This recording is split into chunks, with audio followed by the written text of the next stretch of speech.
Doctor Ezhamkulam Sankutty ഈ ലോകം വിട്ടുപോയി.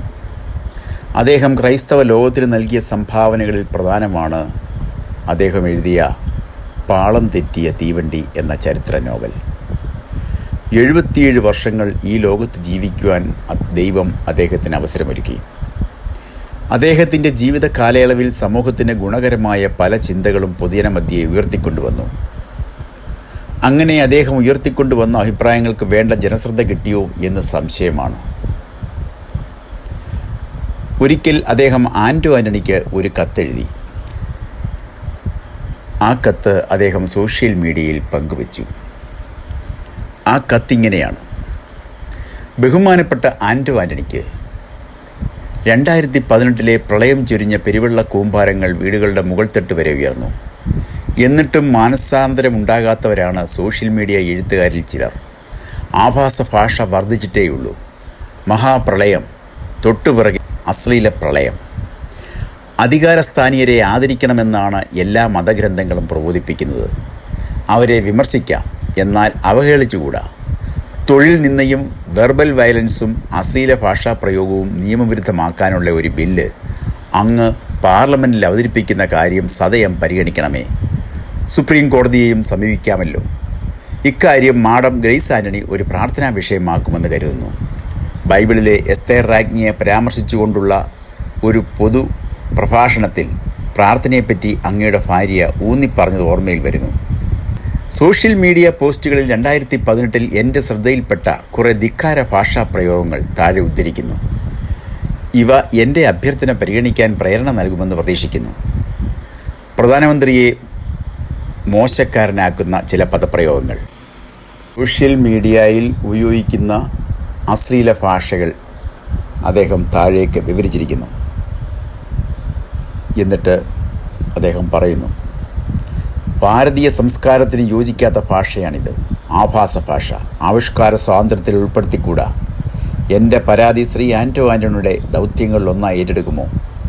ആഭാസ ഭാഷ നിയമവിരുദ്ധമാക്കാൻ ജനപ്രതിനിധികളെ ബോധവൽക്കരിക്കുന്ന കാര്യം ശ്രീ ആൻ്റണി സാർ സദയം പരിഗണിക്കണമേ. ഒരുതരം എയർ പൊല്യൂഷനല്ലേ അശ്ലീല പ്രയോഗങ്ങൾ? 2020 ജനുവരി 23 അദ്ദേഹം ഫേസ്ബുക്കിൽ ഷെയർ ചെയ്ത ഒരു കത്താണിത്. തെറിവിളിയെക്കുറിച്ച് അടുത്ത കത്താണിത്.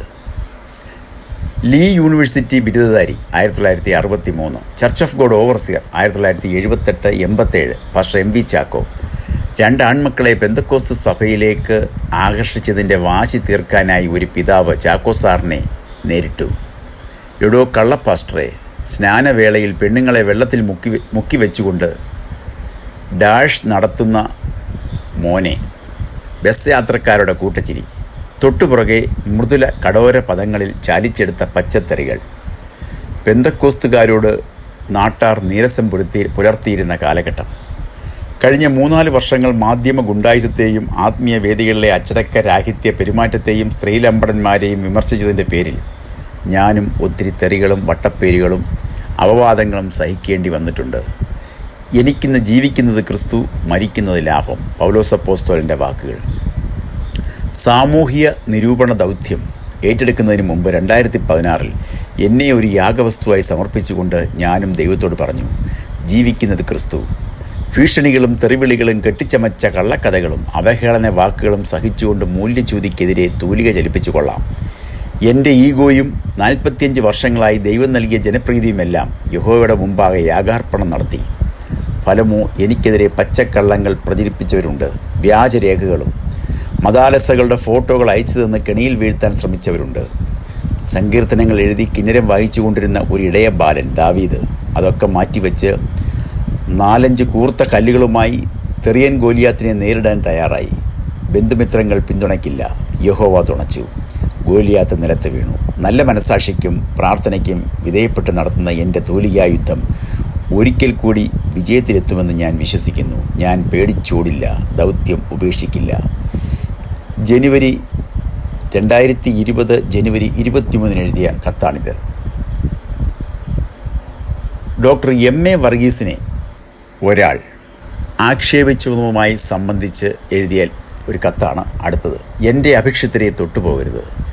എൻ്റെ പ്രവാചകന്മാർക്ക് ഒരു ഉപദ്രവവും ചെയ്യരുത്.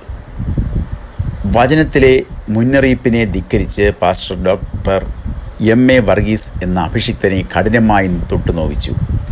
അദ്ദേഹം 2019 ഡിസംബർ 22 ഞായറാഴ്ച ബഥേൽ അസംബ്ലിയിൽ തനിക്കേറ്റ മുറിവുകൾ പങ്കിട്ട് പ്രാർത്ഥന അഭ്യർത്ഥിക്കുകയുണ്ടായി. പ്രാർത്ഥനാ വീജികൾ സ്വർഗസിംഹാസനത്തിലേക്ക് ഉയർന്നു. Pastor MA. വർഗീസ് വേദനിച്ച ഒരു സംഭവത്തെക്കുറിച്ചാണ് അവിടെ എഴുതുന്നത്. ദൈവത്തിൻ്റെ കൃഷ്ണമണിയെ തൊട്ടവർക്കെതിരെ സർവശക്തൻ്റെ കരം ഓങ്ങിയിട്ടുണ്ട്. ജാഗ്രത, 2020 തന്നെ ആരുടെയെങ്കിലും ചെകിട്ടത്ത് ആ കരം വന്നു പതിച്ചേക്കാം. അങ്ങനെ ഡോക്ടർ ഏഴംകുളം സാൻകുട്ടിയുടെ വേദനകളും ദുഃഖങ്ങളും നിരാശയും എല്ലാം ഫേസ്ബുക്കിൽ കൂടി പങ്കുവയ്ക്കുമ്പോൾ തന്നെ അദ്ദേഹത്തിൻ്റെ ഉറച്ച ദൈവവിശ്വാസം അദ്ദേഹം മുറുകെ പിടിക്കുന്നു. ഇംഗ്ലീഷിലും മലയാളത്തിലും അനേകം ഗ്രന്ഥങ്ങൾ രചിക്കുകയും വിശ്വാസികളുടെ ആത്മീയ വളർച്ചയിൽ ശ്രദ്ധേയമായ സ്വാധീനം ചെലുത്തുകയും ചെയ്തിട്ടുള്ള ഡോക്ടർ ഏഴംകുളം സാൻകുട്ടി പത്തനംതിട്ട ഏഴംകുളത്ത് 1949 ജനിച്ചു. തുടർന്ന് പത്തനംതിട്ട കാതലിക്കറ്റ് കോളേജിൽ നിന്നും ഇംഗ്ലീഷ് സാഹിത്യത്തിൽ ബിരുദം നേടിയ ശേഷം അർക്കൻസാസ് സ്റ്റേറ്റ് യൂണിവേഴ്സിറ്റിയിൽ നിന്ന് ബിരുദാനന്തര ബിരുദവും തുടർന്ന് 1978 ലൂസിയാന സർവകലാശാലയിൽ നിന്ന് ബ്രിട്ടീഷ് സാഹിത്യത്തിൽ ഡോക്ടറേറ്റും നേടി. നിരവധി ക്രൈസ്തവ ഗാനങ്ങൾ രചിച്ചിട്ടുള്ള അദ്ദേഹം നിരീശ്വരവാദത്തിനെതിരെ അദ്ദേഹത്തിൻ്റെ പടവാളോങ്ങി. പ്രശസ്തനായ ഒരു കൺവെൻഷൻ പ്രസംഗകൻ്റെ സാക്ഷ്യമില്ലായ്മയ്ക്കെതിരെ അദ്ദേഹം ശക്തമായി പ്രതികരിച്ചിരുന്നു. വിദേശ മലയാളികൾ അധ്വാനിച്ചുണ്ടാക്കുന്ന ഒരൊറ്റ ചില്ലിക്കാശ് പോലും അർഹരല്ലാത്തവരുടെ പോക്കറ്റിൽ ചെന്ന് വീഴരുതെന്ന കലശലായ ആഗ്രഹം അദ്ദേഹം 3-4 ലേഖനങ്ങളിൽ എടുത്തു പറഞ്ഞിട്ടുണ്ട്. സഹധർമ്മിണി പ്രൊഫസർ പുഷ്പ സാൻകുട്ടി മലയാളം ദിനപത്രങ്ങളിലും ആനുകാലികങ്ങളിലും നിരവധി ലേഖനങ്ങളും കഥകളും പ്രസിദ്ധീകരിച്ചിട്ടുണ്ട്. 1983 അദ്ദേഹത്തിൻ്റെ പ്രസിദ്ധമായ പാളം തെറ്റിയ തീവണ്ടി എന്ന നോവൽ പ്രസിദ്ധീകരിച്ചത്. ശാസ്ത്രവും ബൈബിളും, ഒടുവിലത്തെ ശത്രു, യുക്തിവാദം, ശനിദശയിൽ, AD 2000 ഇംഗ്ലീഷ് ഇദ്ദേഹത്തിൻ്റെ പ്രശസ്തമായ രചനകളാണ്. ഇദ്ദേഹത്തിൻ്റെ രചനകൾക്ക് നിരവധി അവാർഡുകൾ ലഭിച്ചിട്ടുണ്ട്. 20ഓളം ക്രൈസ്തവ ഗാനങ്ങൾ രചിച്ചിട്ടുണ്ട്. ഡോക്ടർ ഏഴംകുളം സാൻകുട്ടി രചിച്ച പ്രശസ്ത ക്രൈസ്തവ ഗാനത്തിലൊന്നാണ് കൃപയിൻ അത്യന്തധനം മൺപാത്രങ്ങളിൽ പകർന്നു എന്ന ഗാനം. സാഹിത്യരംഗത്തും ശുശ്രൂഷ രംഗത്തും സജീവമായിരുന്നു ഡോക്ടർ സാൻകുട്ടി. കൗൺസിലിംഗ് ശുശ്രൂഷയിലും സൺഡേ സ്കൂൾ പാഠ്യപദ്ധതി വികസനത്തിലും ശ്രദ്ധേയമായ സംഭാവനകൾ നൽകിയിരുന്നു. ക്രിസ്തുവിനോടുള്ള അചഞ്ചലമായ വിശ്വാസവും സത്യത്തിനോടുള്ള അനുരാഗവും സമർപ്പിതമായ ശുശ്രൂഷയും നിറഞ്ഞ ജീവിതമായിരുന്നു അദ്ദേഹത്തിൻ്റേത്.